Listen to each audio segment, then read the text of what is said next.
Well, alam ko sir, parang pro forma na lang yung mga franchise bill.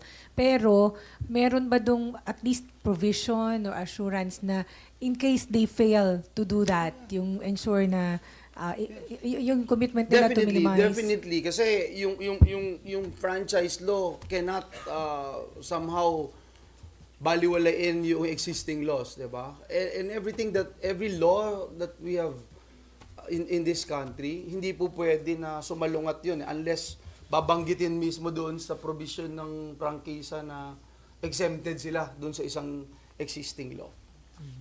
Although 2028 pa sir mag-expire ang ano, 'di ba? Franchise na Meralco, pero this early. Nakikita ko si RG, importante na we learn from the past, 'di ba?